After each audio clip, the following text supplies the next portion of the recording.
बोलिए Satguru Maharaj Ji ki jai, Sache Darbar ki jai. Today we present weekly Satsang from Akhand Gyan from the monthly magazine of Divya Jyoti Jagrati Sansthan and is inspired by His Holiness Ashutosh Maharaj Ji.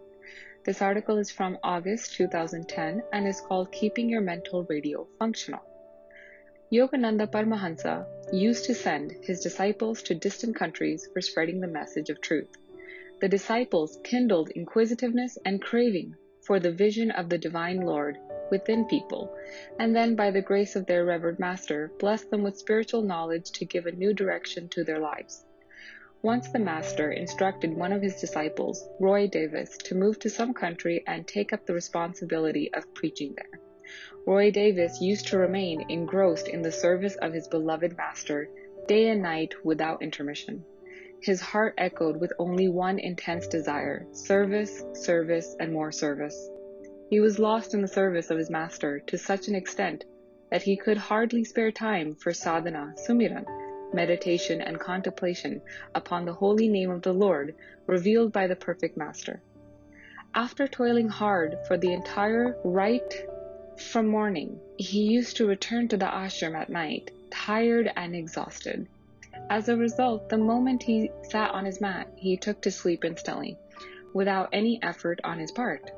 One day, Roy Davis fell seriously ill. His health collapsed to such an extent that he became completely bedridden. Many doctors were consulted. Various types of treatments were provided, but all modes of treatments proved ineffective. His condition deteriorated day by day, seemingly going out of control. When all the treatments available locally proved totally ineffective, the other disciples in the ashram took him to Los Angeles. He was treated there by the doctors for a number of days. His health began to improve slowly and steadily, and soon Roy Davis regained his health. The disease left his body, but while retreating, it left some imprints on the portals of his mind. Though cured of his bodily ailments, he became a mental patient. The most dangerous virus on the path of spirituality, suspicion, crept into the roots of his Shraddha, devotion. He began to think, Gurudev listens to all. Many a times I have heard from my brother disciples that the Master intervenes for their defense, even in the smallest of the difficulties. He materializes before them, even for those who are not devoted full time and reside in their homes. He takes care of them.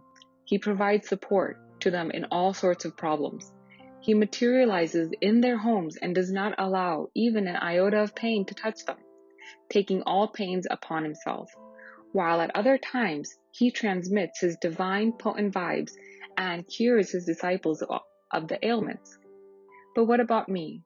Renouncing all personal comforts, I engaged myself in his service at all times, every single moment.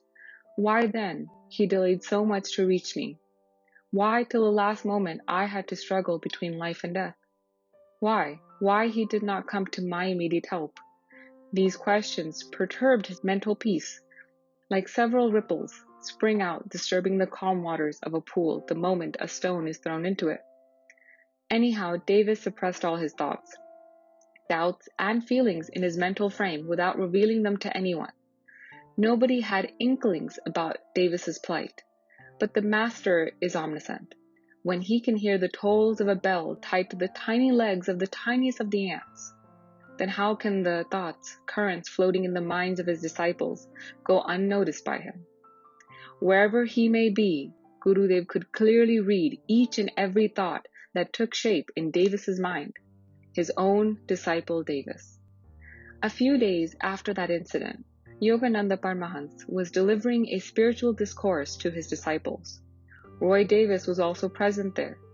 On conclusion of the discourse, the disciples began to return to their respective cottages, but Gurudev's eyes were fixed on Davis. He beckoned him to come near him. With a smile, he asked him, Davis, why does your mental radio need repairs often? Davis was taken aback. What was Gurudev trying to tell him? Davis could not understand. He stood totally confused and perplexed, and looked at his Master with questioning eyes. After a brief silence, Yogananda Paramahansa spoke again. Do you know how a radio works? The radio station emits waves of different frequencies into the atmosphere. The radio, a wireless set, catches those waves and transmits the messages carried by them. But to catch those waves, the radio needs to be tuned to the same frequency at which the waves are coming. Similarly, Guru functions like the radio station. During every fraction of a second, he sends the divine waves relentlessly to help his disciples. But to catch those waves, to avail maximum benefit from them, the disciple has to tune his mental radio in tandem with the waves of Gurudev. Only then the disciple is able to decipher and understand the spiritual import hidden in those waves. Once he catches those waves, he can apply them as his living principles, thus remaining secured from all sorts of obstacles and difficulties. Davis understood what Paramahansa wished to convey. The entanglements of confusion and doubts began to unravel.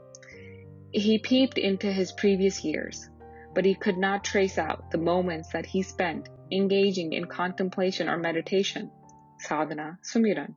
He thought how ignorant he was. Gurudev continued to send the waves of his grace towards him every moment, but he failed to catch them. He himself was the one to be blamed. While he kept pointing his finger towards his Gurudev, his disposition was not of a good disciple. He lay at the feet of his master and cried intensely. Paramahansa held his disciple by his shoulders, lifted him affectionately, and said, "Do service by all means, but remain connected to me always from within, through regular sadhana, sumiran. Only then the distance of thousands of kilometers can be covered within seconds. You will find me with you, for you, always." To read more such articles, please subscribe to our monthly magazine, Akhand Gyan, available in 3 languages, Hindi, English, and Punjabi. You can subscribe to the magazine by clicking on the link mentioned in the description. Boliye Satguru Maharaj Ji ki jai, Sache Darbar ki jai.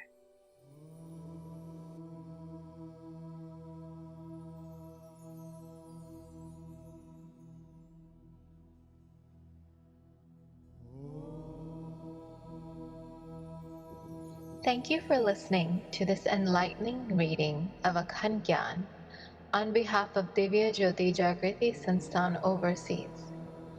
I now request you to sit in a comfortable posture, close your eyes, and concentrate on your breathing.